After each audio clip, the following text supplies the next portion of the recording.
బ్రిటన్‌లో ఇప్పుడు ఒక గందరగోళపు పరిణామాలు చోటు చేసుకుంటున్నాయి.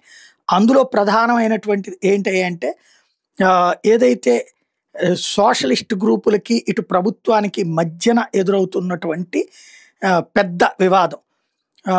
ఏంటంటే కీర్ స్టార్మర్ ప్రభుత్వం అక్కడున్నటువంటి ఎవరైతే జైళ్ళల్లో మగ్గుతున్నటువంటి వాళ్ళు, అందులో రేప్ కేసుల్లో శిక్షలు పడ్డవాళ్ళు, మర్డర్ కేసుల్లో శిక్షలు పడ్డవాళ్ళు, లైంగిక వేధింపులకు శిక్ష పడ్డవాళ్ళు, వీళ్ళందరి సంఖ్య పెరిగిపోయి జైళ్ళన్నీ నిండిపోయినాయి.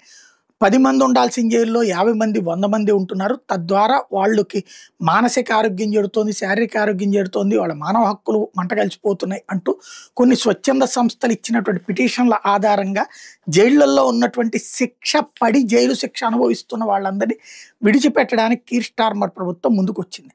కానీ ఇదంతా పెద్ద స్కామ్ అన్నటువంటిది ఇప్పుడు రైటిస్టులు, అది యూకే రిఫార్మ్ పార్టీ కావచ్చు, మిగతా కొన్ని మీడియా సంస్థలు బయటపెట్టినాయి. ఏమని అంటే అసలు జైళ్లలో బోలెడంత ఖాళీ ఉంది. వీళ్ళు చెప్పేటటువంటి జైళ్లలో ఎక్కడైతే ఓవర్‌ఫ్లో ఉన్నారన్నారో అక్కడ జైళ్ళు పూర్తిగా ఖాళీగా ఉంటున్నాయి, లేదా సగమే ఆక్యుపై అయ్యింది.